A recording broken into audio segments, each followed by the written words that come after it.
I am Aisha Moody, and in my father's eyes, I am nothing more than a failed office worker. I still remember the exact moment my father, Colonel Frank Moody, pointed a finger at my face in the middle of his wedding anniversary party, laughing in front of 50 guests. "Look at her," he boomed, his voice thick with beer and arrogance. "She thinks typing on a computer is protecting the country. Aisha, honey, when are you going to do something actually useful, like your cousin Brett here?" He had no idea that just 12 hours prior, this useless daughter had authorized a kinetic cyberstrike that neutralized a rogue warhead targeting the East Coast. They think I am the weak black sheep. They are wrong. They have no idea what is coming. When that black MH-6 Little Bird helicopter tears through the suburban sky and touches down on the front lawn, my father's arrogant smile is going to vanish forever. Let me know where you are listening from in the comments, and hit subscribe if you believe that sometimes the quietest person in the room is the one holding the power of life and death.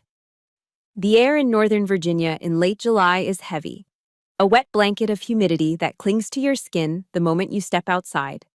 But today, the humidity was overpowered by the smell of charred pork ribs and cheap lighter fluid. I stood in the far corner of my parents' backyard, my back pressed against the weathering cedar fence, holding a red plastic cup filled with lukewarm lemonade. I wasn't drinking it. It was just a prop, something to keep my hands busy so I wouldn't have to shake hands with people who didn't really want to see me. Across the yard near the oversized stainless steel grill, my father was holding court. Colonel Frank, the Colonel Moody. Even at 68, he commanded the space like he was still patrolling the perimeter in Fallujah. He held a can of Miller Lite in one hand and a pair of tongs in the other, gesturing wildly as he retold the story of the Second Battle of Fallujah for the 100th time. "We didn't wait for permission," Frank roared, the veins in his neck bulging slightly. "We kicked the door in. That's how you handle insurgents. You don't send them an email. You send them a 5.56 round." The crowd of neighbors and family friends laughed and nodded like a congregation of obedient sheep. They loved it. They loved the machismo, the noise, the old-school American grit. I stood there in a floral dress my mother had bought me from Macy's because she said it made me look softer. I felt ridiculous. I felt like I was wearing a costume. Underneath the floral print, my body was a map of scars and muscle, honed by years of training that would break half the men standing around that cooler.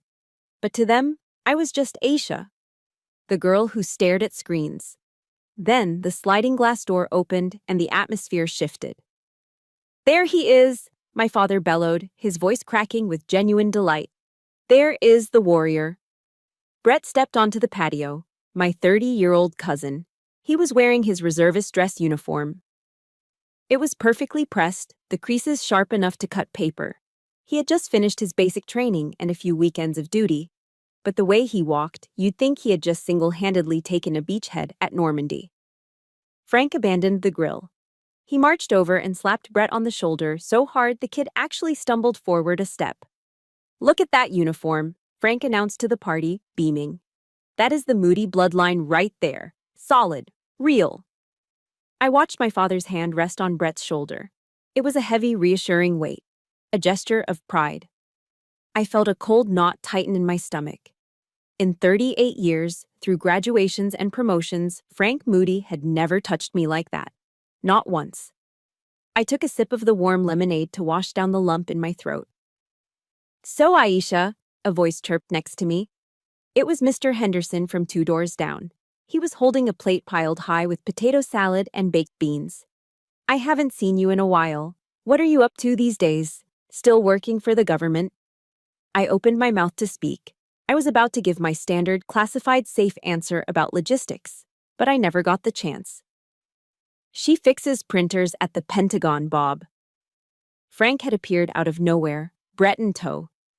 He leaned in, winking at Mr. Henderson.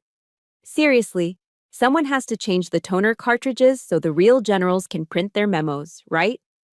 The circle of guests erupted in laughter. It wasn't mean-spirited laughter, not exactly.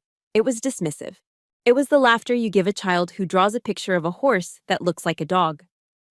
"It's IT support, Dad," I said quietly, my voice barely carrying over the music. "Exactly." Frank pointed at me with his beer can. IT support. Have you tried turning it off and on again? Right? He turned back to Brett. Now, Brett here is going to be deployed to a base in Germany next month. Real boots on the ground. Brett grinned, puffing out his chest. Just doing my duty, Uncle Frank. Someone's gotta hold the line. Damn straight, Frank said. I looked at Brett. I looked at the National Defense Service medal pinned to his chest.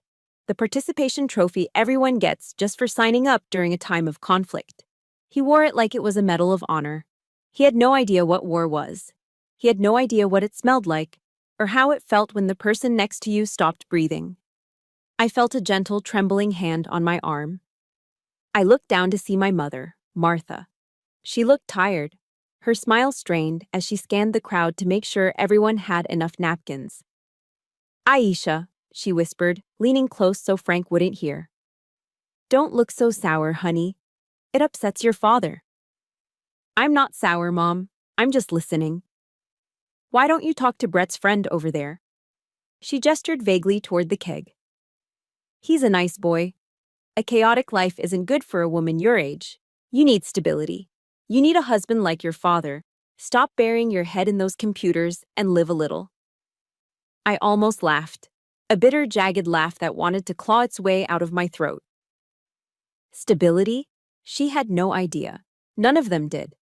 That computer she despised was currently running a level 5 diagnostic on the Eastern Interconnection. My team at Cyber Command was the only thing standing between the United States and a total blackout that would plunge 40% of the country into chaos. While they ate their ribs and judged my life choices, I was keeping their lights on. I was keeping their hospital ventilators running. I'm fine, Mom, I said, pulling my arm away gently. I'm really fine. You're invisible, Aisha, she sighed, shaking her head before walking away to refill the coleslaw. You make yourself invisible. I turned back to the fence, staring at a knot in the wood. She was right. I was invisible. But what she didn't understand was that in my world, invisibility was a weapon. My eyes drifted back to Brett. The sunlight glinted off that shiny, unearned metal on his chest. It was so bright, so polished. It reminded me of something. It triggered a memory I usually kept locked away in a steel box in my mind. I wasn't looking at Brett anymore. I was looking back 15 years, to a rainy parade deck, and a medal that wasn't shiny at all. One that was stained with mud and memories I could never wash away. I blinked, and the glare from Brett's shiny, unearned medal faded, replaced by the mental image of a different time, a different place.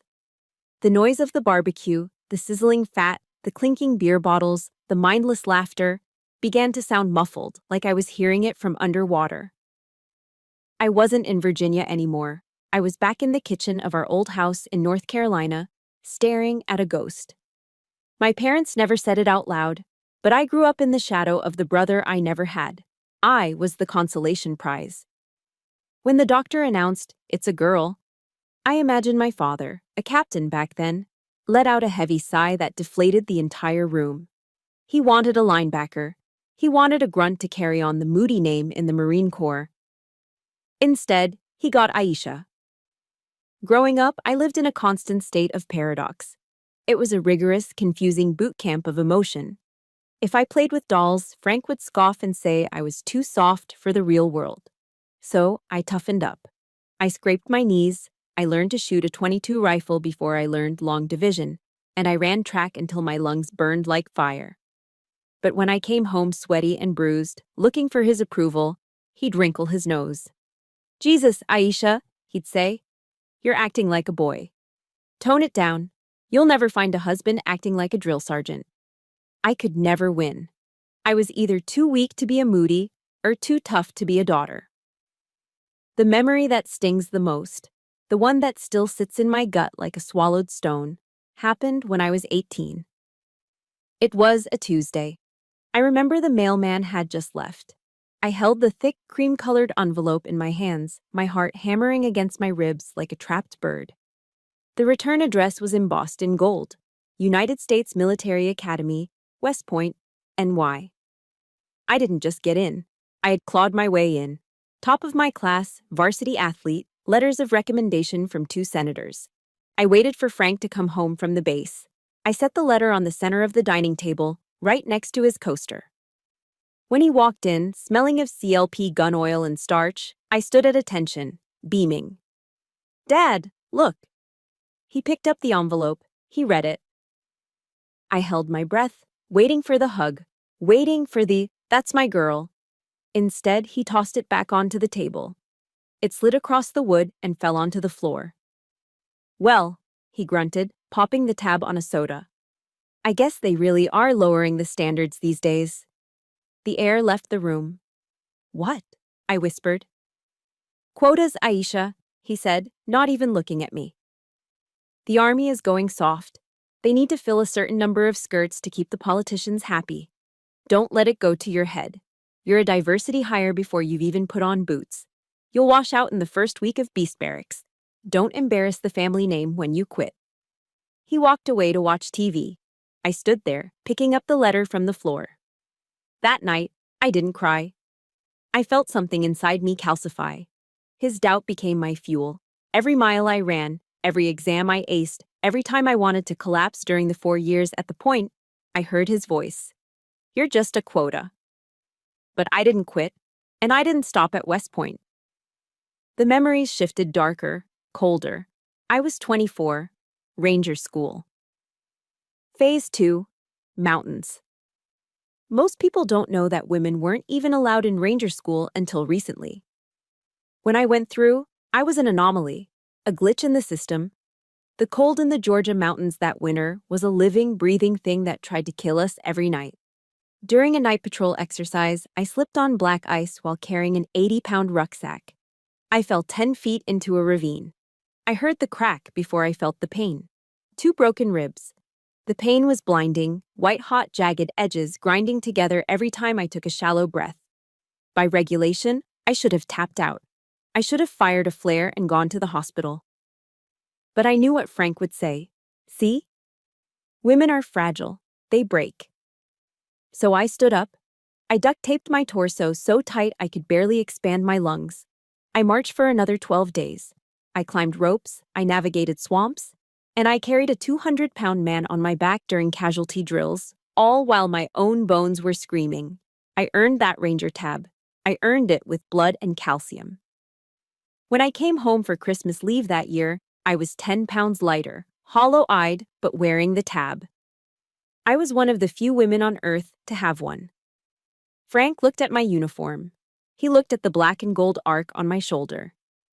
"You look thin," was all he said. "You look tired, Aisha. Why do you do this to yourself? Just get a desk job. Be a secretary for a general or something. At least then you'll be safe and out of the way of the real men." He didn't know I had just survived hell. He didn't know I could dismantle him in hand-to-hand combat in under 10 seconds. He just saw a girl playing dress-up. That was the moment I stopped trying to impress him with physical feats. I realized that in his world, a woman with a gun was a novelty, a joke. So I chose a different weapon. I transferred to Cyber Command. Not because I was scared of the front lines, but because the battlefield had changed. The next war wouldn't be fought with tanks in the desert. It would be fought with code in the dark. In the cyber realm, it didn't matter how much you could bench press. It didn't matter if you were a man or a woman. It only mattered if you were smarter. In the digital world, I was a god. But here, in this backyard in Virginia, sipping warm lemonade, I was just the disappointment. I thought about Deborah Sampson. She was a woman in the Revolutionary War who bound her chest and disguised herself as a man named Robert Shirtleff just so she could fight for her country. She took a musket ball to the thigh and dug it out herself with a penknife so no doctor would discover her secret. She bled in silence so she could serve. I am Deborah Sampson. I have dug the bullets out of my own heart for years so I could keep standing here. If you have ever felt like you had to work twice as hard just to get half the respect, or if your family never understood your path, I want you to hit that like button right now. And please leave a comment below with a simple yes if you know exactly how this feels. Let me know I'm not the only one fighting this battle alone. I looked back at my father, who was now handing Brett another cold beer, laughing at some joke about chair force soldiers. Laugh while you can, Dad, I thought. the bitterness finally giving way to a cold, professional resolve. You want a son with a gun? I gave you a daughter who commands the lightning. You just refuse to look up at the sky. And the sky was about to fall on him. Brett was still talking. He was holding up his beer can, reenacting a marksmanship drill at the range. So I'm looking down the sights, he said, spraying a little spit as he spoke. And the sergeant yells, "Fire!" And bam! Center mass, 300 meters, iron sights. The crowd oohed and ah-ed. My father nodded, his chest puffing out as if he had fired the round himself. That's focus, Frank declared. That's what separates the men from the boys. I took a slow sip of my warm lemonade, letting the sugar settle on my tongue. 300 meters, I thought. That's cute. While Brett was bragging about hitting a paper target that wasn't shooting back, my mind drifted 200 miles north, away from this suburban backyard and into the bowels of the Pentagon. I wasn't standing on grass anymore. I was in the tank, the Joint Chiefs of Staff conference room. It's a room with no windows, thick soundproof walls, and gold curtains that hide nothing but steel and concrete. The air in there is always recycled, always cold, smelling of stale coffee and high-grade anxiety. In my mind, it was last Tuesday. The room was filled with full-bird colonels and three-star generals, men with chests full of ribbons and egos to match. The atmosphere was thick enough to choke on. The Secretary of Defense, the SecDef, walked in. Immediately, the room scrambled. Chairs scraped against the floor. Every man in that room shot to his feet, spines rigid, eyes forward, everyone except me. I sat at the head of the tactical console, my fingers hovering over a silent keyboard. I didn't stand. Not because I was disrespectful, but because when you are the mission commander for an active Level 5 cyber operation, you outrank protocol. You are the only thing holding the wall. The Secretary of Defense walked right past the generals, came to my shoulder, and leaned down. "General Moody," he whispered, his voice tight. "What is the status?" He didn't ask Frank. He didn't ask a Marine with big biceps. He asked me. "Status is green, Mr. Secretary," I replied, my eyes never leaving the data stream cascading down my monitor. "Payload delivered. The enemy's grid is neutralized." Back in the yard, Brett was now laughing about how heavy his rucksack was. 80 pounds, man. Felt like a ton of bricks. I suppressed a smirk. Heavy?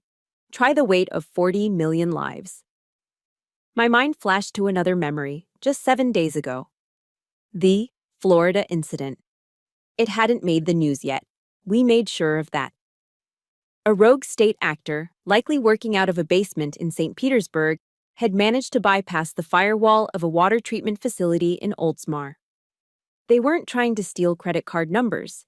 They were trying to increase the levels of sodium hydroxide, lye, in the drinking water from 100 parts per million to 11th use. They were trying to poison an entire city.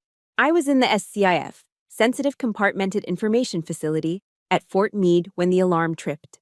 A red light, silent and terrifying, pulsed on the main wall. "Ma'am, they've seized control of the PLC valves," a young lieutenant yelled, panic edging into his voice. "We have 3 minutes before the toxic water hits the main distribution pipes." 3 minutes. That was all the time I had to prevent mass casualty. In the movies, people scream and run around.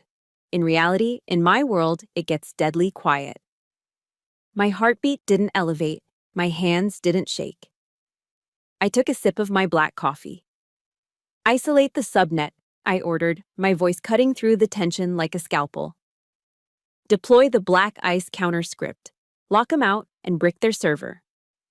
"But ma'am, that's an act of war if we trace it back to—" I said execute, I said softly.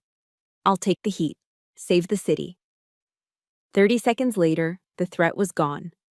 The valves closed. The hacker's system was fried. I had just saved thousands of families from drinking poison with a few keystrokes, and I did it before my morning coffee got cold. "Speak softly and carry a big stick," Theodore Roosevelt once said. I looked at my father, who was now using his tongs to flip a burger, lecturing a neighbor about how technology makes people soft. Soft. He had no idea that the most dangerous weapon in the United States arsenal wasn't a tank or a missile. It was me. And I was standing 10 feet away from him, wearing a floral dress from Macy's. I glanced over my shoulder at the driveway. Parked behind my dad's oversized Ford F-150 was my car. A sensible 5-year-old gray Honda Accord. It was dusty. There was a dent in the rear bumper. It looked like the car of a mid-level office manager, which was exactly the point. But inside the trunk, hidden beneath a heavy canvas tarp and a box of emergency jumper cables, was a garment bag. Inside that bag was my Army service uniform, the dress blues. On the shoulders were the single silver stars of a Brigadier General. It lay there in the dark, pressed and perfect. That uniform was the only proof of who I really was. It was a ghost, haunting the trunk of a Honda. Sometimes late at night, I would drive to an empty parking lot just to open the trunk and look at it, just to remind myself that General Moody existed. That she wasn't a hallucination. Here, I was just Aisha, the girl who couldn't find a husband, the girl who disappointed her father because she didn't carry a rifle in the mud. Aisha? Yoo-hoo, Aisha. The sharp voice snapped me back to reality. The Pentagon vanished. The gold curtains dissolved into cedar fencing. It was my Aunt Sarah. She was wearing a sun hat that was far too large for her head and holding a crumpled piece of paper.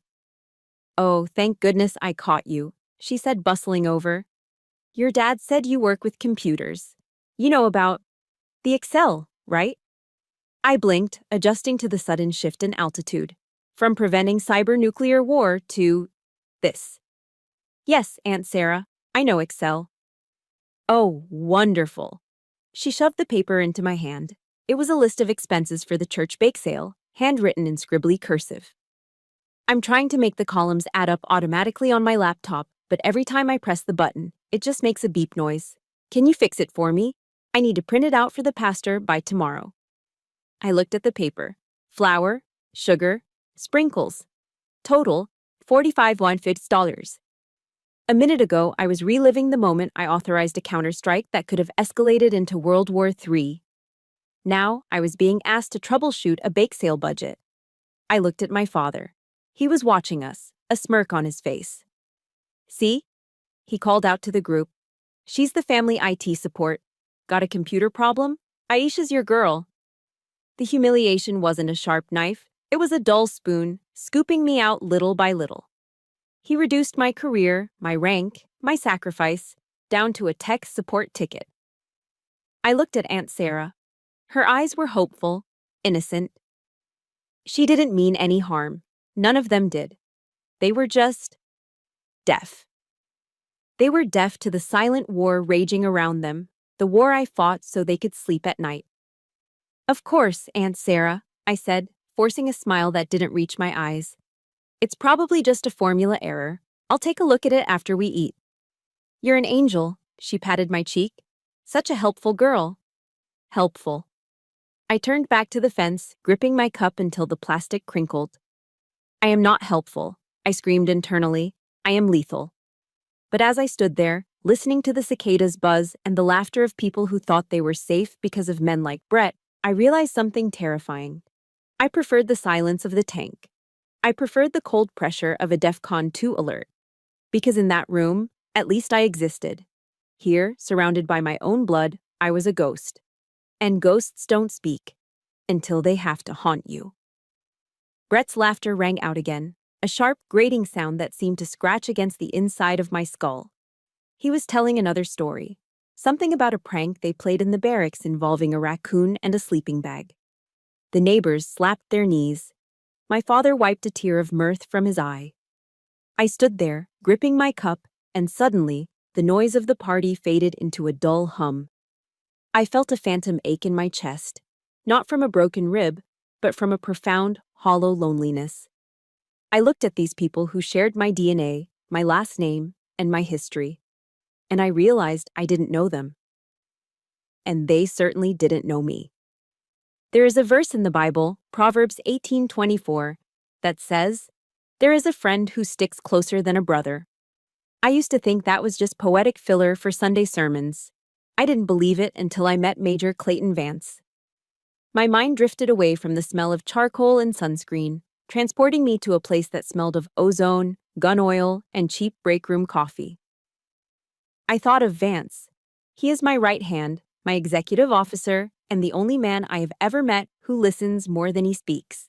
He's a giant of a man, born and bred in Odessa, Texas, with shoulders wide enough to block a doorway and a drawl as thick as molasses. To my father, Vance would look like the ideal soldier. He played football in college, he hunts deer with a bow, and he looks like he was carved out of granite. But unlike Frank, Vance doesn't worship his own reflection. I remembered a day, 3 years ago. We were downrange, deployed in Afghanistan. It was a rare field operation for a cyber officer, but we had to physically secure a server from a compound before the kinetic strike team leveled the building. We were taking fire. The air was filled with the angry hornet buzz of 7.62 rounds. An RPG hit the wall behind us. The concussion wave knocked the wind out of me. Before I could even register the dust choking my lungs, a massive weight slammed into me, pinning me to the ground. It was Vance. He covered my body with his own, using his back as a shield against the raining debris and shrapnel. He didn't hesitate. He didn't think, "She's a woman. She's weak." He thought, "That is my commander, and she is essential to the mission." When the dust settled, he rolled off me, his face streaked with dirt and blood from a gash on his forehead. He didn't ask if I was scared. He offered me a hand up and said, "You good, boss? We gotta drive to Decrypt." "I'm good, Vance," I had said, my voice shaking. "Then let's move," he replied. "I got your six. I got your six. I've got your back." I looked at Brett, who was currently bragging about how he almost got into a fight at a bar last week. Would Brett take shrapnel for me? Would Frank? Or would they just lecture me on how I should have ducked faster? The memory shifted to something softer, something that happened just 24 hours ago. It was in the break room at the secure facility. The fluorescent lights were humming their usual annoying tune. I had walked in, expecting to just grab a stale cup of coffee and get back to monitoring the Russian bot farms. Instead, I found the entire Ares task force standing there. There were no streamers, no balloons. We aren't allowed those in the SIF.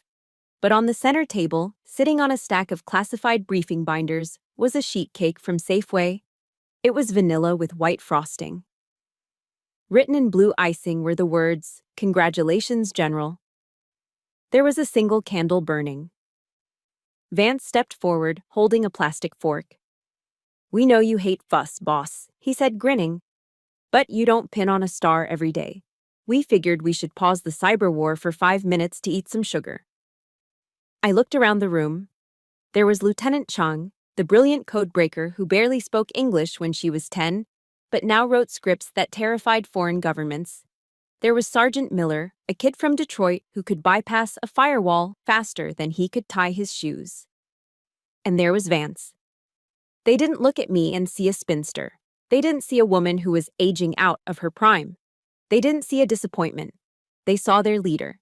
They saw the person who stayed late to sign their leave forms, who fought for their budget, who took the heat when the brass came down on them. "Make a wish, ma'am," Miller said. I blew out the candle.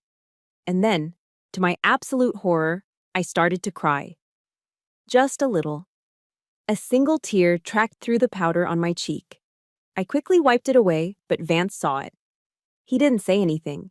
He just cut me the biggest corner piece with the most frosting and handed it to me silently.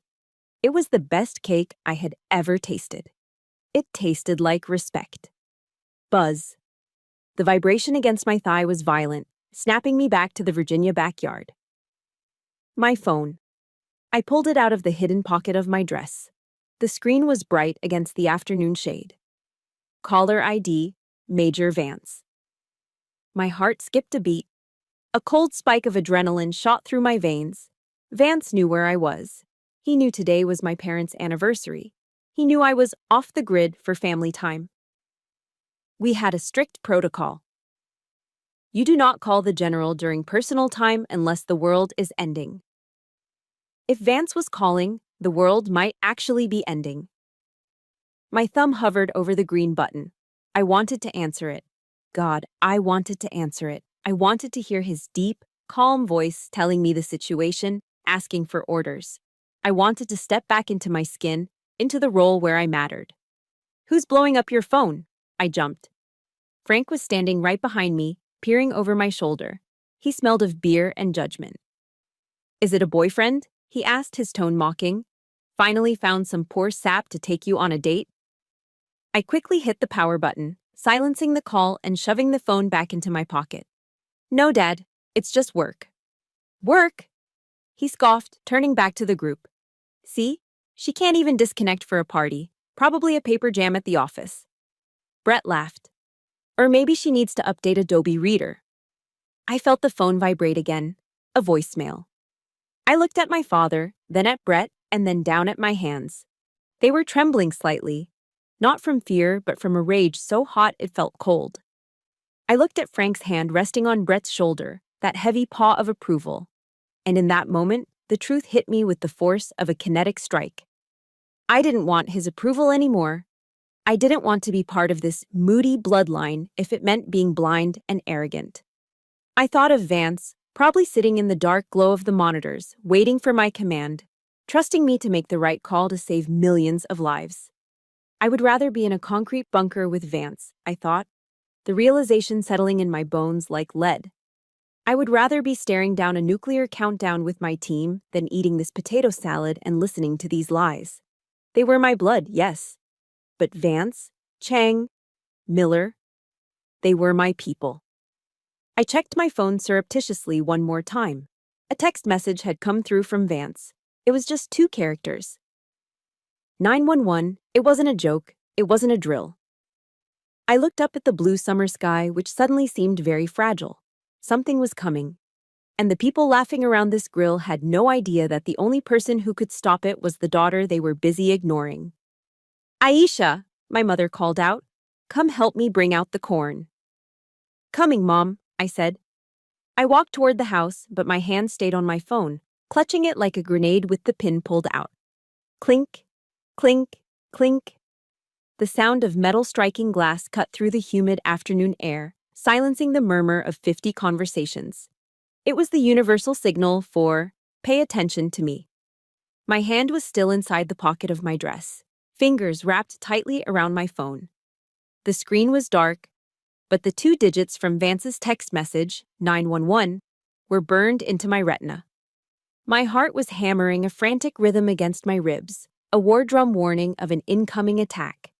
But the attack wasn't coming from a foreign server or a satellite uplink. It was standing right in front of me, holding a half-empty bottle of Miller Lite. Folks, everyone, quiet down for a second, Frank roared, his face flushed a deep, satisfied red. He stood on the patio step, elevating himself just enough to look down on the rest of us. I want to propose a toast. The guests shuffled forward, forming a loose semicircle. I tried to step back, to fade into the shadows of the oversized oak tree, but the crowd pressed in, trapping me. Frank draped his heavy arm around Brett's shoulders again. Brett beamed, standing at a rigid position of attention that looked more like a parody than a posture. To this young man right here, Frank bellowed, raising his bottle. My nephew, Brett. He just finished his basic combat training. He dragged his ass through the mud, he slept in the dirt, and he learned how to shoot straight. That, ladies and gentlemen, is the Moody bloodline in action. Hoo-ah! Someone shouted from the back, probably Mr. Henderson, who had never served a day in his life but watched too many movies. Damn straight, hoo-ah! Frank echoed. In a world full of snowflakes and people who want safe spaces, Brett stepped up to be the tip of the spear. He's the real deal. A warrior. I looked at Brett's boots. They were pristine, not a scuff. The tip of the spear had never even opened an MRE, meal, ready to eat, in a combat zone. But I kept my face blank. Discipline, I told myself. Maintain cover. Then the spotlight shifted. Frank's eyes scanned the crowd and landed on me. The pride in his face instantly evaporated, replaced by a look of performative pity. It was the look you give a 3-legged dog. And then, Frank said, his voice dropping an octave, becoming theatrically soft. "We have my daughter, Aisha." Every head turned. 50 pairs of eyes bored into me. I felt the heat rise in my cheeks, not from embarrassment, but from a simmering, volcanic anger. "Now, don't get me wrong," Frank continued, gesturing at me with his beer bottle as if conducting an orchestra of humiliation. "Aisha works for the Department of Defense, too. She drives up to DC every day, sits in a nice air-conditioned cubicle, and, well, she pushes paper." A ripple of chuckles moved through the crowd. "But hey," Frank laughed, louder now. "The Army needs secretaries too, right? Someone has to file the reports and make sure the coffee pot is full so the real men can do the heavy lifting." The laughter grew. It wasn't malicious from the neighbors. They didn't know better. They just followed Frank's lead. But from Frank, it was surgical. He knew exactly where to cut. "She's what we call a warm body," Frank said, using a term that made my stomach churn. "Some people are born to fight. Some are just born to keep the seat warm until the shift creates over. Right, Aisha?" Warm body. The term echoed in my head. In the military, a warm body is a useless soldier, someone you just plug into a slot to meet a quota. Someone whose only contribution is their pulse. He was calling me a waste of oxygen. I stood there, the woman who had personally designed the encryption keys for the nuclear triad, the woman who had stared down Russian oligarchs and Chinese hackers, being reduced to a seat filler. I wanted to scream. I wanted to reach into my pocket, pull out my badge, and shove it in his face. I wanted to tell him that while he was playing soldier in his backyard, I was fighting a war so complex his brain would short-circuit just trying to understand the rules. But I couldn't. "Actually, Uncle Frank," Brett piped up. The fresh-faced reservist stepped forward, emboldened by the crowd's approval. He looked at me with a smirk that was equal parts arrogance and ignorance. "Chairs break too, you know," Brett joked, winking at a girl near the cooler. He turned to me. "Hey, cuz, tell you what. If the Wi-Fi goes down at the base, or if a printer jams, I'll call you, okay?" The crowd roared. Brett took a step closer to me, invading my personal space. He smelled of cheap cologne and unearned confidence. "But," he whispered loudly enough for the front row to hear, "if the terrorists show up, you call me. I'll handle the scary stuff." My hand, still gripping the plastic lemonade cup, spasmed. Crinkle snap. The red plastic buckled under the pressure of my grip. Lemonade spilled over my fingers, sticky and cold. Time seemed to slow down. I looked at Brett's throat. I calculated the exact amount of pressure it would take to collapse his trachea. 1.5 seconds to strike. 3 seconds to incapacitate. It was a reflex, a predator looking at prey. "Stop," I ordered myself. "Stand down, General." I took a deep breath, inhaling the scent of charcoal and betrayal. I uncurled my fingers, letting the crushed cup drip onto the grass. I looked Brett dead in the eye. For a split second, I let the mask slip. I let him see the predator. Brett's smile faltered. He blinked, confused by the sudden coldness in my gaze. He took a half step back, though he probably didn't know why. "That's very brave of you, Brett," I said. My voice was low, steady, devoid of any emotion. It was the voice I used when authorizing a kinetic strike.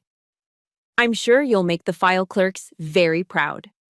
It was a subtle jab, one that went right over his head. "Yeah, well," Brett stammered, recovering his bravado. "Someone has to be the hero." "Congratulations, Brett," I said, the words tasting like ash in my mouth. "Enjoy the party." I turned to walk away. I needed air. I needed to check the 911 text. I needed to get away from these people before I did something that would ruin my security clearance. But I didn't make it 2 steps. A hand clamped down on my upper arm. Hard. It wasn't a gentle touch. It was a grip meant to control. I froze. Every instinct in my body screamed, "Threat." But I knew that grip. I looked down. It was Frank. His fingers dug into my bicep, pulling me back, not letting me escape. The jovial smile was gone from his face, replaced by a look of simmering annoyance.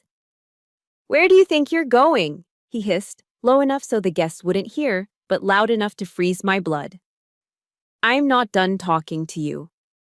The crowd had turned back to their drinks and their gossip, leaving us in a bubble of tension near the grill. Let go of my arm, Dad, I said, my voice calm but dangerous. Don't you walk away when I'm celebrating family. He spat, his breath hot with beer. You always do this. You sulk. You get jealous because Brett is actually achieving something. Jealous? I almost laughed. Is that what you think this is? I think you need a reality check, Aisha, he said, tightening his grip. He began to drag me toward the side of the house, away from the ears of the guests. We need to have a little talk. Man to whatever you are. I let him pull me. Not because I was weak, but because I knew this was it. This was the cliff edge. He wanted to talk? Fine. He was about to get a briefing. The air on the side of the house was stagnant, trapped between the vinyl siding and the overgrown azalea bushes my mother kept meaning to trim. The roar of the party was muffled here, replaced by the aggressive, mechanical hum of the central air conditioning unit fan spinning violently to combat the Virginia heat. Frank released my arm. He didn't shove me, but he let go with a kind of dismissal, as if he were dropping a bag of trash he was tired of carrying.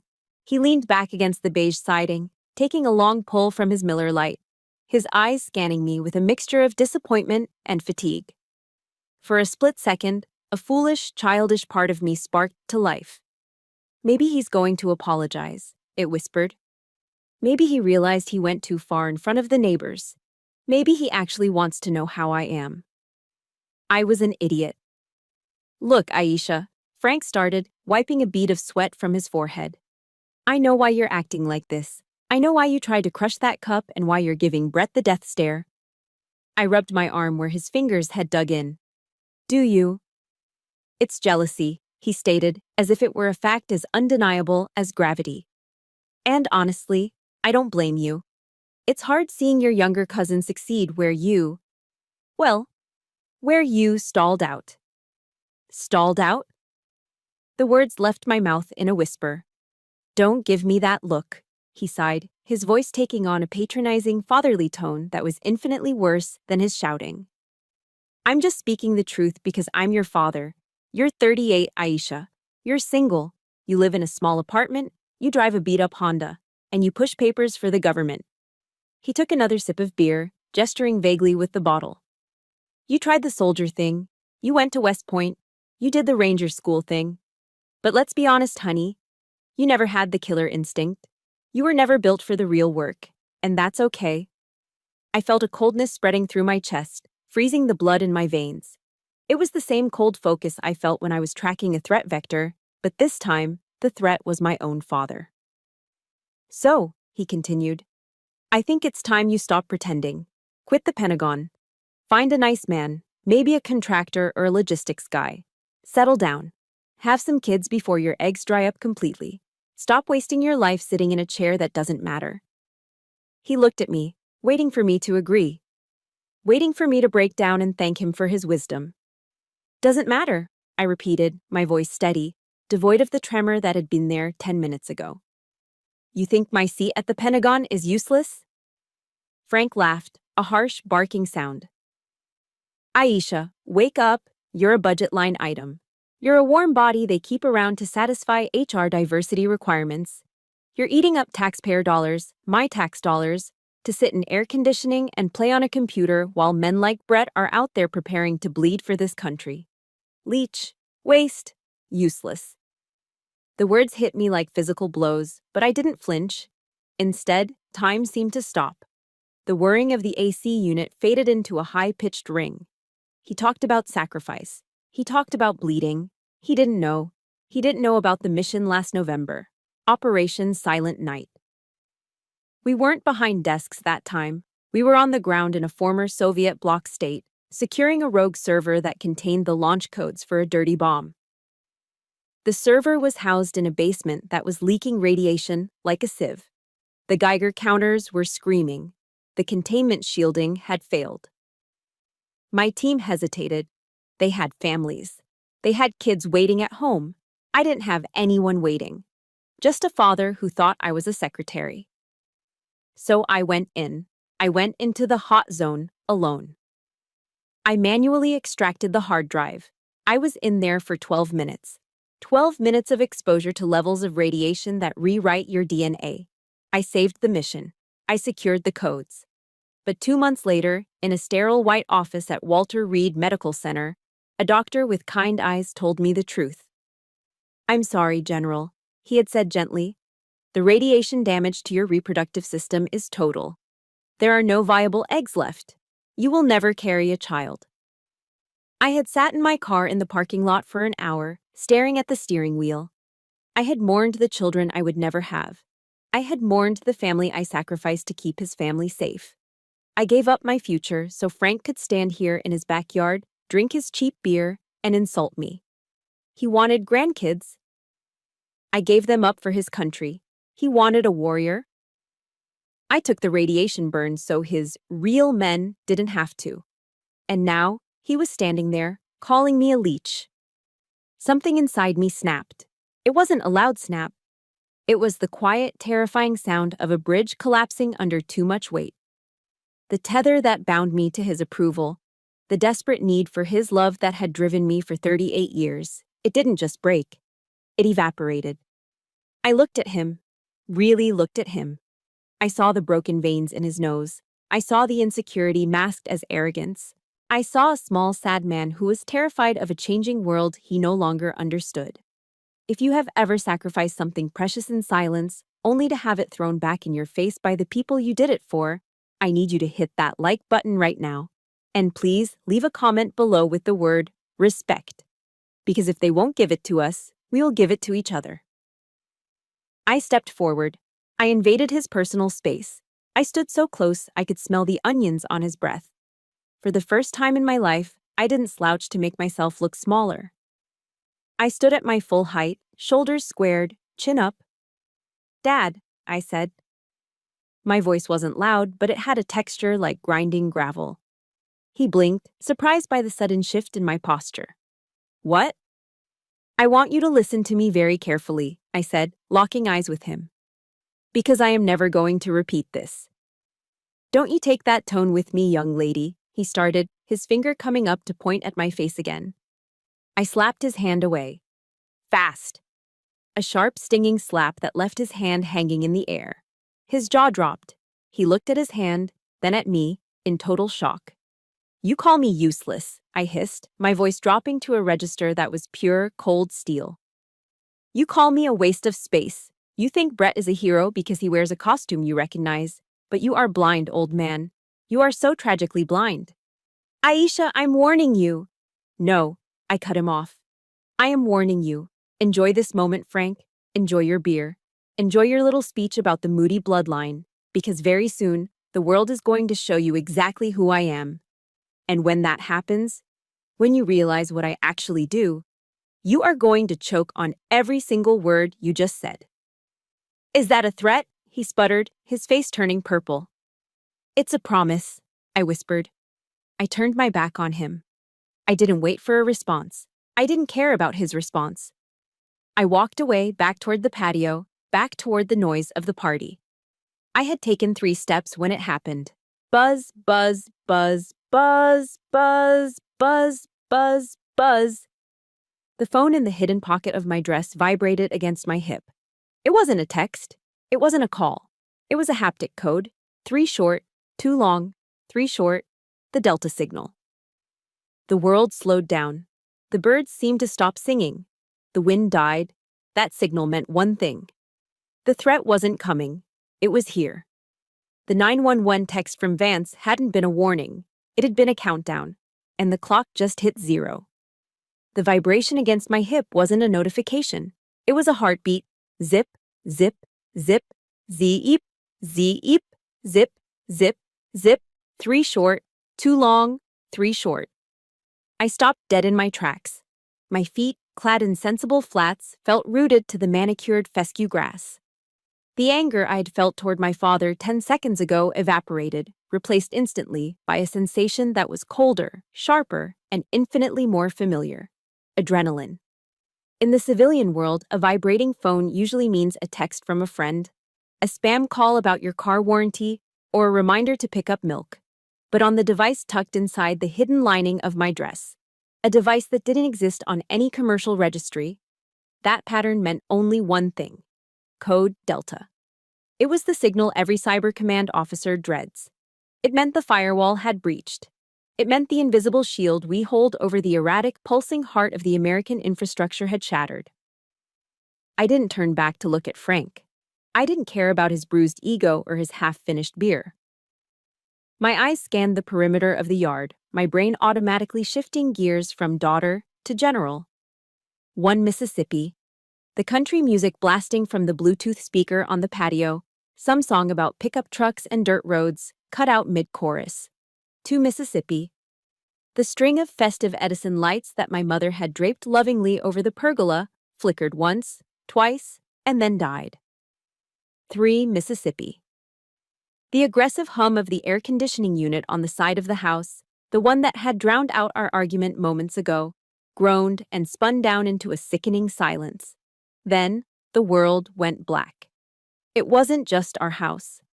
I watched as the streetlights beyond the fence winked out in a domino effect, plunging the entire Northern Virginia suburb into a heavy, unnatural twilight.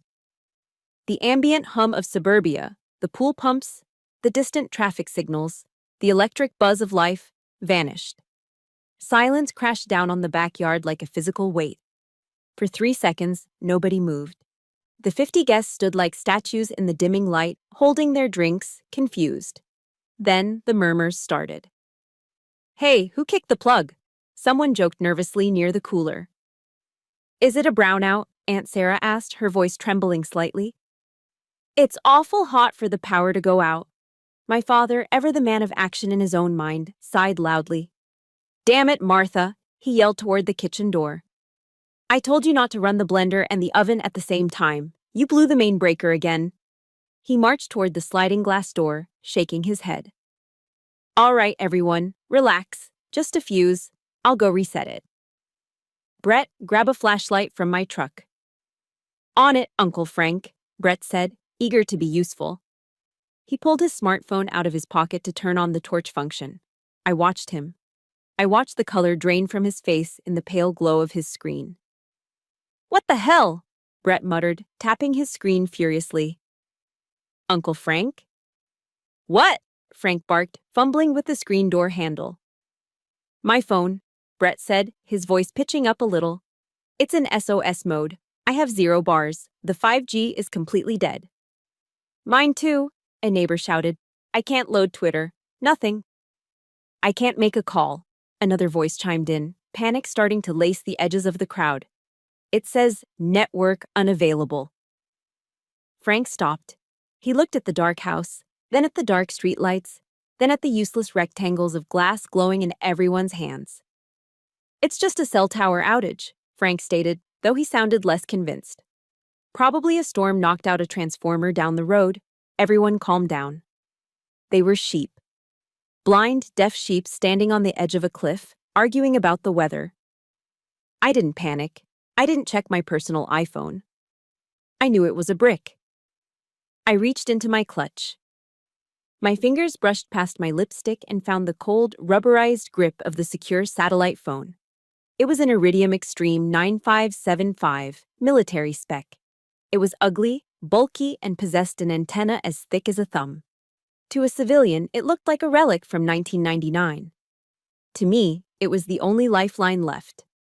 I stepped into the shadow of the oak tree, away from the prying eyes of the guests. I extended the antenna. The screen didn't show a cute wallpaper or a clock. It glowed a harsh, emergency crimson. Priority: flash override. Status: skyline compromised grid. Integrity: 0% order, immediate extraction. I stared at the words. Skyline compromised. Skyline was the classified operational code for the Eastern Interconnection, the power grid that supplied electricity to everything from New York to Florida. It wasn't a storm. It wasn't a blown fuse. Someone had executed a 0-day exploit. They hadn't just turned the lights off. They had fried the control systems. This wasn't an inconvenience. This was the opening move of a war. "Aisha," I turned. Frank was looking at me across the yard, squinting in the gloom. He held a flashlight that was flickering weakly. "Stop playing on your phone and come hold this light for me while I check the breaker box," he ordered. "Brett is trying to get a signal to check the weather radar." I looked at him. I looked at the man who had just told me I was useless. He was standing there with a $10 flashlight, thinking he could fix a nation-state cyber attack with a screwdriver. I didn't move. I didn't answer. "Aisha, did you hear me?" he shouted, his patience fraying. "The breaker box won't help you, Frank," I said. My voice wasn't loud, but in the sudden silence of the neighborhood, it carried with crystal clarity. "Excuse me?" He stepped toward me, aggressive. "The grid is gone," I said, looking down at the red screen of my sat phone. "The cell towers are dead. The internet is dead. This isn't a fuse." "Don't be dramatic," he scoffed. "It's a power outage. It happens." "No," I said, lifting my head. "It doesn't happen like this." I heard it before they did. At first, it was just a thrumming vibration in the soles of my feet. Then, a low whoomp, whoomp, whoomp that seemed to come from everywhere and nowhere at once. The guests stopped talking. They looked up. The sound grew louder, transforming from a vibration into a roar. It was a distinctive, aggressive percussion, the sound of rotors slicing through heavy air. "Is that thunder?" Aunt Sarah asked. "No," Brett whispered, his eyes widening. "That's a chopper, a low one." The sound tore through the quiet suburb, shaking the windows in their frames. It wasn't a news helicopter. It wasn't a medical evac.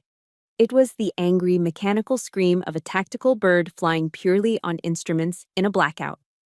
My father looked up, confusion etched into every line of his face. "Why is a helicopter flying this low over a residential zone? That's against FAA regulations." I looked at the text on my screen one last time. ETA, 10 seconds. LZ, marked. I dropped the bulky phone back into my bag and snapped it shut. I smoothed the skirt of my floral dress. "They aren't following FAA regulations, Dad," I said, my voice cutting through the rising roar of the approaching engine. Frank spun around to look at me. "How do you know? Who is they?" The trees at the edge of the property began to whip violently. Leaves and twigs rained down on the potato salad. The wind picked up, swirling the napkins into miniature tornadoes. "They're here for me," I said. And then, the black shape crested the roof of the house. The world didn't just get loud, it got violent.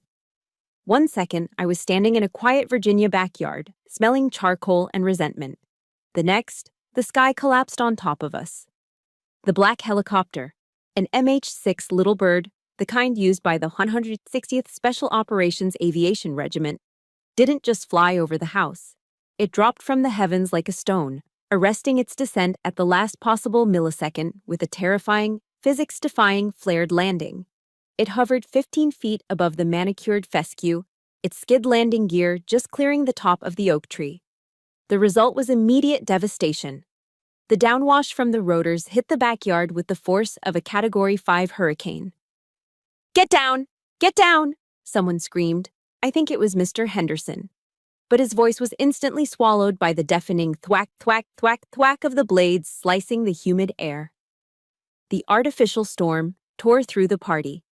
The folding table, laden with 3 hours' worth of potato salad, coleslaw, and ribs, flipped over as if kicked by an invisible giant. Red Solo cups took flight like confused birds, spraying beer and lemonade across the yard. Paper plates, napkins, and plastic forks became shrapnel, swirling in a chaotic vortex of debris. Aunt Sarah screamed as her oversized sun hat was ripped from her head, tumbling away into the neighbor's fence. The string of Edison lights tore loose from the pergola, sparking briefly before whipping through the air like a lash. My mother dropped to her knees, covering her head with her hands, burying her face in the grass. And Brett, the warrior, the tip of the spear, I watched him. While the elderly neighbors were hitting the dirt, Brett, the man who had just bragged about hunting terrorists, scrambled backward on his hands and knees. He didn't look for a weapon. He didn't look to protect his aunt. He dove behind the beige wicker outdoor sofa, curling into a fetal ball, his hands clamped over his ears, his face drained of every drop of blood. He looked like a terrified child hiding from a thunderstorm. I didn't move. I stood in the center of the chaos, my hair whipping violently around my face, the skirt of my dress snapping like a flag in a gale. The rotor wash pushed against me, a heavy hot hand trying to force me down, but I locked my knees. I narrowed my eyes against the dust and the smell of JP-8 jet fuel that now saturated the air. This was the smell of my office. This was the smell of power. From the side of the helicopter, ropes didn't drop. They didn't need them. The pilot, a surgical artist with a stick, brought the bird down until the skids were hovering just inches above the ruined remains of the buffet table. 3 figures materialized from the open benches of the little bird. They moved with a fluidity that was almost inhuman. They didn't jump. They flowed onto the grass. They were dressed in full tactical kit, Cry precision combat uniforms in multicom black, designed for psychological intimidation as much as camouflage. Their faces were hidden behind ballistic mandibles and dark eye protection. On their helmets were the 4-tube nightmares known as GPNVG-18 panoramic night vision goggles, flipped up for now, looking like the eyes of a giant spider. They carried short-barreled carbines, HK-416s, suppressed, equipped with laser-aiming modules and optics that cost more than my father's truck. They held them at the low ready position, fingers indexed along the receiver, not the trigger. Discipline, lethal discipline. There were no patches on their shoulders, no names, no flags. These men didn't exist on any roster. They were Tier 1 operators, Delta Force, or perhaps a specialized extraction unit from JSOC, Joint Special Operations Command, the kind of men who only show up when the president is sweating. The helicopter immediately pulled up, banking hard to hold a perimeter hover above the neighborhood, its noise still a deafening blanket over the scene. Frank Moody scrambled to his feet. My father, shaken but running on decades of Marine Corps instinct and a bruised ego, decided this was the moment to assert his dominance. He adjusted his polo shirt, which was flapping in the wind, and marched toward the 3 black-clad figures. To him, this was his property, his lawn, his kingdom. "Hey!" Frank shouted, his voice straining against the roar of the rotors. He waved his arms, trying to flag them down like he was yelling at a delivery driver who had parked on the grass. What the hell is the meaning of this? The lead operator, a man whose sheer size made his tactical vest look like a child's bib, didn't even turn his head. He was scanning the yard, his head moving on a swivel, checking sectors. Frank stepped directly into the operator's path. "I am talking to you, son. I am Colonel Frank Moody, United States Marine Corps, retired. You are conducting an unauthorized landing in a residential zone. Identify your commanding officer immediately." Frank thought this was a mistake. He thought they were lost. He thought his rank, a rank he retired with 10 years ago, still held weight in this world. He puffed out his chest, waiting for the young soldier to snap to attention and apologize. It was a pathetic sight. A man living in the past trying to stop a force from the future. The lead operator didn't stop. He didn't salute. He didn't apologize. He simply kept walking. When Frank didn't move, the operator didn't break stride. He extended one arm, stiff and unyielding as an iron bar, and brushed my father aside. It wasn't a violent shove. It was the way you move a curtain. Frank stumbled sideways, his boots slipping on a patch of spilled potato salad. He flailed, barely keeping his balance, his mouth hanging open in absolute shock. He had just been physically disregarded by a subordinate. In his world, that was impossible. "I said identify yourself," Frank sputtered, turning to grab the man's shoulder. The second operator, trailing behind, turned his head slightly. The black visor stared at Frank. He raised a gloved hand, palm out, a universal signal to stop. And the menace radiating from that simple gesture froze my father in his tracks. The team continued their advance. They were moving toward the patio, toward the wicker sofa. Brett, peeking out from behind the cushions, saw them coming. His eyes went wide. "Don't shoot," he shrieked, his voice cracking. "I'm a reservist. I'm on your side. I'm friendly." He threw his hands up, trembling so hard his marksman badge vibrated on his chest. The lead operator looked down at Brett. Even behind the dark glasses, I could feel the sneer. He didn't speak. He simply reached out with his boot and kicked Brett's leg out of the path, clearing the obstacle. Brett yelped and scrambled further into the bushes, burying his face in the dirt. The warrior had been dismissed like a piece of refuse. And then, there was nothing between the operators and me. I stood by the fence. I hadn't moved an inch. I hadn't covered my head. I hadn't screamed. I still held my crushed plastic cup in one hand and my clutch in the other. The wind whipped my hair across my face, but I didn't brush it away. I watched the lead operator close the distance. 5 meters, 3 meters, 1 meter. He stopped directly in front of me. He was tall, towering over me, a wall of ceramic plating, Kevlar, and high-tech weaponry. He smelled of sweat, gun oil, and the high-altitude chill of the upper atmosphere. The chaos of the yard seemed to pause. My mother, peering through her fingers. My father, panting and red-faced. Brett, sobbing quietly in the bushes. The neighbors, frozen in terror. They all watched. They expected him to arrest me. They expected him to yell at me to get down.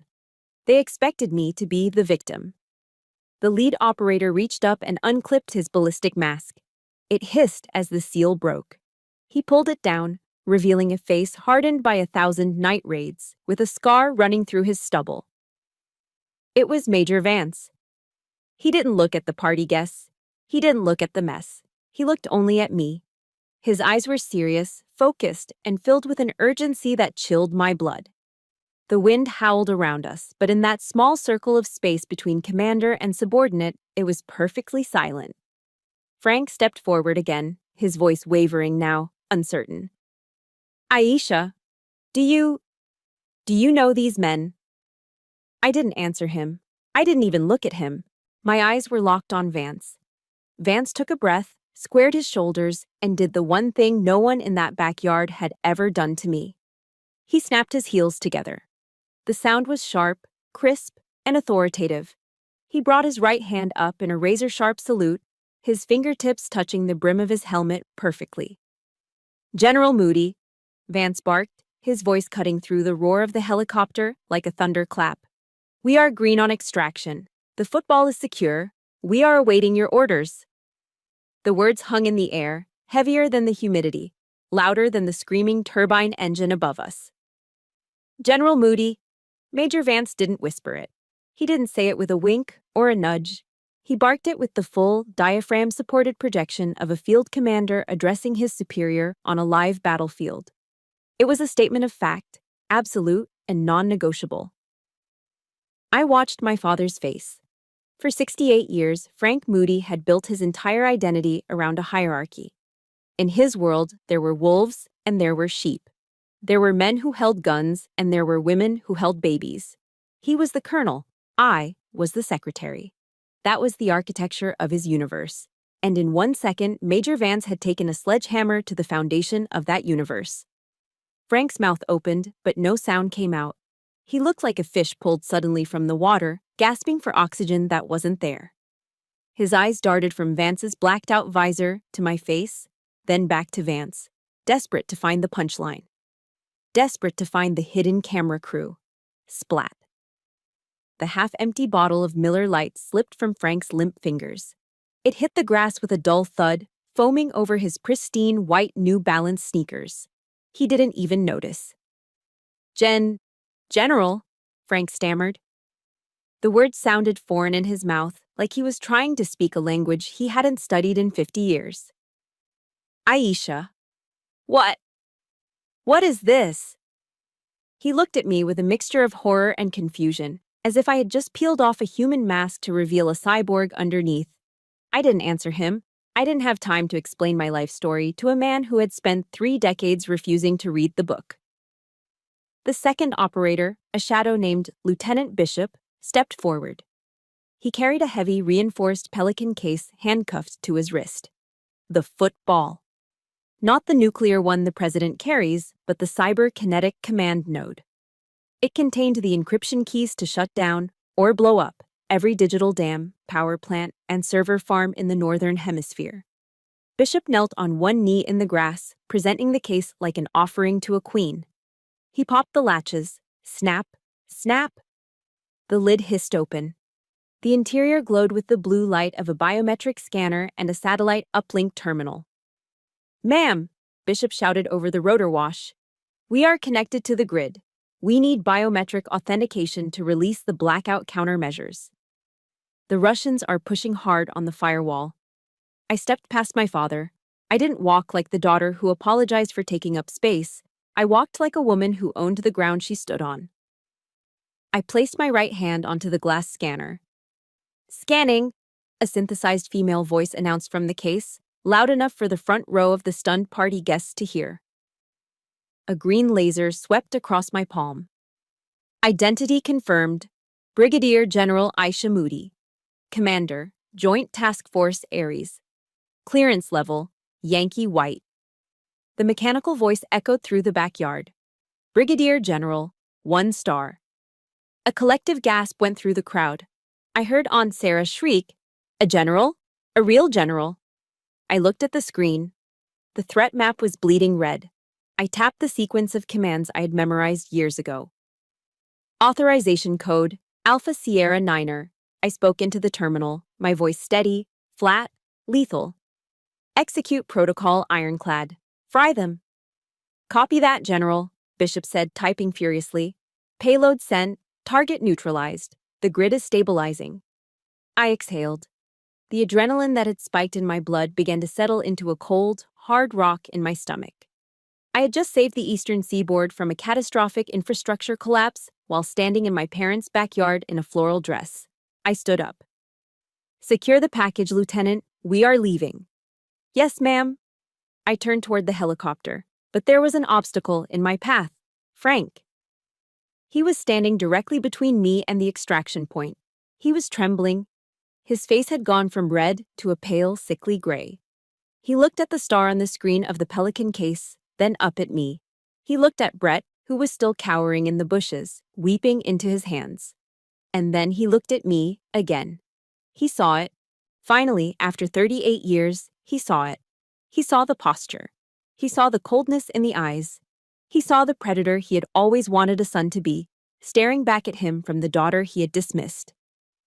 "Aisha," he whispered, his voice broken. You outrank me." It wasn't a question, it was a mathematical realization. He was a retired colonel, 06. I was an active duty brigadier general, 07. In the military, that math is absolute. "You are obstructing the extraction zone," I said. My voice wasn't angry. It wasn't sad. It was professional. "Colonel Moody." He flinched at the use of his rank. "Step aside," I ordered. He didn't move fast enough. He seemed paralyzed by the collapse of his ego. I narrowed my eyes. I drew myself up to my full height. I didn't see my father anymore. I saw a subordinate who was failing to render customs and courtesies. "Colonel Frank Moody," I barked, the command tearing from my throat with the force of a drill sergeant. "Attention!" The reaction was instinctual. It was buried deep in his brainstem, forged by Paris Island and decades of service. You hear that tone, you react. You don't think. You obey. Frank's spine snapped straight, his heels clicked together, his stomach sucked in, his chin tucked. He stood rigid, a statue of discipline, even as his eyes swam with tears of shock. "Hands salute," I ordered. Slowly, agonizingly, Frank raised his right hand. It wasn't the crisp, arrogant salute he used to give his buddies at the VFW. His hand was shaking. His fingers trembled as they touched the brim of his Marine Corps retired baseball cap. He looked at me, really looked at me. And I saw it crumble. The sexism, the dismissal, the warm body comments, the paper pusher insults. They all turned to ash in the face of the silver star that wasn't on my shoulder, but was undeniable in my presence. He was saluting me, not as his daughter, but as his superior. I stood there, the wind whipping my dress around my legs. I let him hold it. 1 second. For the letter from West Point, he ignored. 2 seconds. For the broken ribs, he mocked. 3 seconds. For the useless comment he made 10 minutes ago. It was the longest 3 seconds of his life. It was a funeral for his pride and a coronation for my reality. I slowly raised my hand. My salute was perfect, sharp, razor-edged. The salute of a woman who had earned every millimeter of that respect in the dark, alone, while he slept safely under the blanket of freedom I stitched for him. "As you were, Colonel," I said softly, cutting the salute. Frank dropped his hand. He looked like he had aged 10 years in 10 seconds. He stepped aside, stumbling slightly, clearing the path to the chopper. "Board the bird," Vance shouted, grabbing my arm to guide me. I walked past Frank. I didn't look back. I didn't say I love you or goodbye. I walked toward the roaring machine, leaving the colonel standing in the ruins of his potato salad, staring at the back of the daughter he never knew he had. The skid of the MH-6 Little Bird lifted off the grass, and for a split second, my stomach dropped. A sensation of weightlessness that had nothing to do with gravity and everything to do with liberation. I stepped onto the running board, the wind whipping my hair into a frenzy. Major Vance grabbed my harness, securing me to the bench with the practiced efficiency of a man who had done this 1,000 times. He handed me a headset. I slid it over my ears, and the deafening roar of the rotors was instantly replaced by the dull, rhythmic hum of the intercom and the crackle of tactical chatter. "Package secure," Vance's voice came through, calm and metallic. "We are wheels up. RTB to Andrews." I didn't look at the horizon. I looked down. As the helicopter banked hard to the left, climbing steeply into the Virginia sky, I watched my parents' backyard shrink. The overturned table, the scattered red cups, the trampled fence, it all grew smaller. And the people? I saw Frank. From 500 feet up, he wasn't the towering colossus who had dominated my childhood. He wasn't the colonel whose voice made the walls shake. He was just a speck. A tiny, insignificant figure standing in a patch of ruined grass, staring up at a sky he couldn't reach. Beside him, Brett was nothing more than a dot, and my mother was a shadow. For 38 years, I had lived in that backyard. I had convinced myself that their approval was the entire world. I had swum in their small, stagnant pond, thinking it was the ocean. But as the helicopter tore through the clouds, leaving the suburbs far behind, I realized the truth. The pond was never the world. It was just a puddle. And I had outgrown it a long time ago. I turned my face forward, toward the Washington Monument piercing the distance like a needle. I didn't cry. I didn't look back again. The adrenaline of that afternoon slowly faded, replaced by the quiet, steady rhythm of duty, and by the time 3 days had passed, the world had moved on. The crisis was over. The public never knew how close they came to a total blackout. The news channels, CNN, Fox, MSNBC, were all reporting it as a massive solar flare anomaly that caused temporary disruptions. We had scrubbed the logs. The Russian malware was quarantined, analyzed, and neutralized. I sat in my office in the E-ring of the Pentagon. It was a corner office with a view of the Potomac River, though the blinds were drawn halfway to cut the glare. The room was quiet. The only sound was the hum of the secure server rack in the corner and the soft click-clack of my keyboard. I was exhausted. I hadn't slept more than 4 hours in the last 72. My body ached, a deep bone-weary throb that felt strangely satisfying. It was the ache of a job well done. I took a sip of black coffee. It was lukewarm, but it tasted better than any champagne Frank had ever opened. On my dual-monitor setup, the left screen displayed the integrity status of the Eastern Grid, 100% operational. Nobody knew I had saved them. The soccer moms driving their minivans, the stockbrokers on Wall Street, the kids playing video games, none of them knew that General Aisha Moody had stood between them and the Dark Ages. And I was okay with that. True power doesn't need a parade. It doesn't need a medal pinned on a chest at a barbecue. A sudden soft ding broke the silence. A notification slid into the bottom corner of my right monitor. It was an email arriving in my personal Outlook account. I froze. My cursor hovered over the notification. It was from Frank Moody. The subject line read, "We need to talk." My heart didn't race this time. There was no adrenaline, Just a mild, dull curiosity, like looking at an old scar that doesn't hurt anymore. I clicked open the email. Aisha, I've been trying to call you for 3 days. Your mother is worried sick. We didn't know. I didn't know. Seeing you with those men, seeing that star. It was a lot to take in. I guess I misjudged things. I'm writing this because I think we need to clear the air. You're a general. That's a big deal, kid. That's a hell of an achievement. Come over for dinner this Sunday. I'll grill steaks. Proper steaks this time. We should discuss your career. I have some thoughts on how you can leverage this for a consulting gig later. Love, Dad. I read it twice. I guess I misjudged things. That's a big deal. And the kicker. I have some thoughts on how you can leverage this. Even in his apology, he was trying to be the advisor. Even in his shame, he was trying to take ownership of my success. He didn't apologize for calling me useless. He didn't apologize for the years of neglect. He apologized because he realized he had bet on the wrong horse. He wasn't writing to his daughter. He was writing to a Brigadier General. If I were still just Aisha, the IT support girl, if the helicopter had never come, if I had walked away from that party in tears, would this email exist?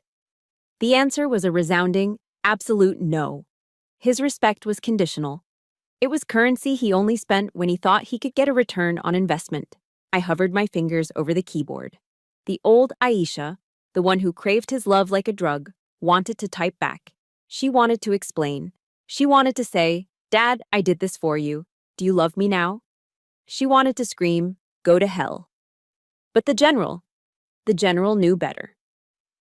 There is a quote from Jesus in the Bible, Father, forgive them, for they do not know what they are doing.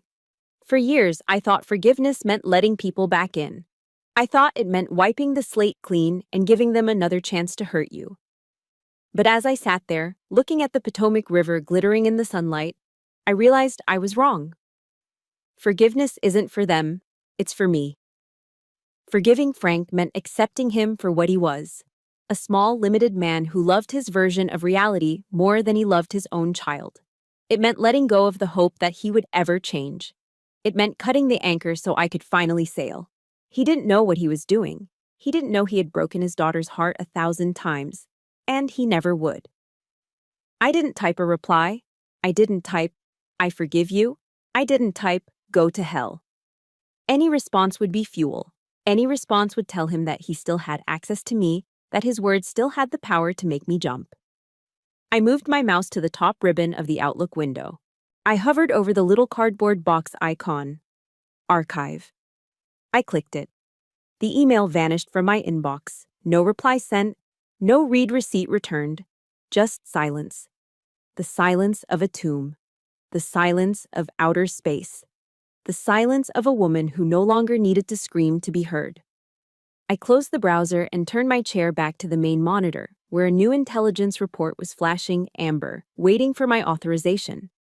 I had a country to defend. I had a team that would take a bullet for me. I had a life that was vast, important, and entirely my own. I didn't have time for people who only loved the uniform, not the woman wearing it. I took a deep breath, filling my lungs with the cool, recycled air of the Pentagon. It tasted like freedom. Major Vance, I spoke into my comms headset, my voice steady and strong. Let's get to work.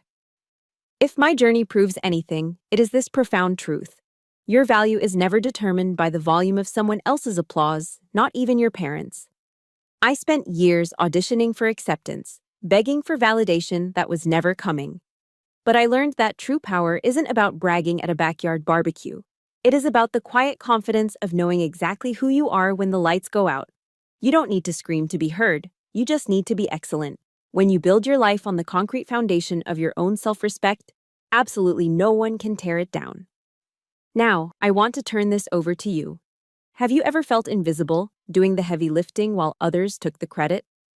If you understand the weight of that silence, I want you to leave a comment below with 3 simple words. I define me. Let's fill the comment section with that declaration of independence. And if you believe that every silent warrior deserves their moment, please hit that like button and subscribe to the channel right now. Let's build a community that knows its own worth. Until next time, stay strong.